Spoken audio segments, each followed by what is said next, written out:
আমাদের এই জিন্দেগি শেষ হয়েই যাবে, আমরা মরেই যাব, হাসলেও মরে যাব, কাঁদলেও মরে যাব, সুখের মরণ হবে, দুঃখেরও মরণ হবে। আল্লাহ তাআলা বলছে এই আয়াতগুলোতে, বান্দা বিশ্বাস করো, বান্দা তুমি যেই দুনিয়া নিয়ে খুব ব্যস্ত, এই দুনিয়া নিয়ে তুমি খুব মজা পাইয়া লাইছো না, বান্দা বিশ্বাস করো আমি এটা রাখবো না। তুমিও থাকবা না, দুনিয়াও থাকবে না। তোমারও মৃত্যু হবে, গোটা সৃষ্টিরও মৃত্যু হবে। তোমার মৃত্যুরে মৌত বলে, গোটা সৃষ্টির যেদিন মৃত্যু হবে সেটাকে কিয়ামত বলে। একদিন গোটা সৃষ্টির মৌত হবে। এই আল্লাহ বলেন, কাল্লা ইদা দুক্কাতিল আরদু দাক্কান দাক্কা, সাবধান বান্দা, মনে রেখো একদিন এই জমিন, এই গোটা সৃষ্টি চূর্ণ বিচূর্ণ হয়ে যাবে, ভাঙচুর হবে, একদম ভেঙ্গে চুরচুর করে ফেলবে। ইজা সামাউন ফাতারাত, আসমান কাচের মতো ভেঙ্গে ভেঙ্গে পড়বে, তারকারাজি খসে খসে পড়বে, পাহাড়গুলো উঠতে থাকবে তুলার মতো, সাগর নদীর পানিগুলো টকবক করে উথরাইয়া বাষ্পের মতো উড়ে যাবে, জমিন মাটি পাউডার পাউডার হয়ে যাবে, সব সব শেষ হবে। আল কারিআতু মাল কারিআ ওমা আদরাকা মাল কারিআ ইয়াউমা ইয়াকুনুন নাসু কাল ফারাশিল মাবসুস। এভাবে বিশ্বাস করেন ভাই আমার, বাপ আমার, কি পরিমাণ আল্লাহ বলছে কথাটা, যে বান্দা কিয়ামত হবে, কিয়ামত হবে। একবার দুইবার না, বারবার বলছে, বহু শব্দ। আল হাক্কাতু মাল হাক্কা ওমা আদরাকা মাল হাক্কা আল কারিআতু মাল কারিআ ওমা আদরাকা মাল কারিআ লা উকসিমু বিয়াউমিল কিয়ামাহ ইযা ওয়াকাআতিল ওয়াকিআ লাইসা লিওয়াকাআতিহা কাযিবা হাল আতাকা হাদিসুল গাশিয়া।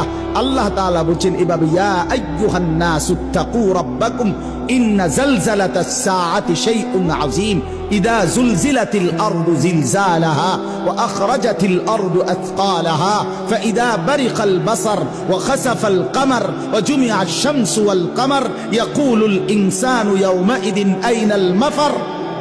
বারবার বলছি, অনেক আয়াত, অনেক। ইযা শামসু কুব্বিরাত ইযা আসসামাউ ইনশাক্কাত আম্মা ইয়াতাসাআলুন আনিন নাবাইল আযীম। সব আখিরাত, সব কিয়ামত। আল্লাহ বলছে, বারবার বলছি বান্দা, পৃথিবী শেষ হয়ে যাবে, হাসরের মাঠ কায়েম হবে। একদিন তোমরা সব দাঁড়াবা হাসরের ময়দানে। তখন কি হবে? ওয়াজা রাব্বুকা, তোমাদের রব আল্লাহ হাসরের ময়দানে উপস্থিত হবেন। ওয়াল মালাকু সাফফান সাফফা, এবং কোটি কোটি ফেরেশতা হাসরের ময়দানে সারিবদ্ধভাবে দাঁড়ানো। মানুষগুলোও দাঁড়ানো, ফেরেশতারাও সারিবদ্ধভাবে দাঁড়ানো, মহান আল্লাহ পাক উপস্থিত।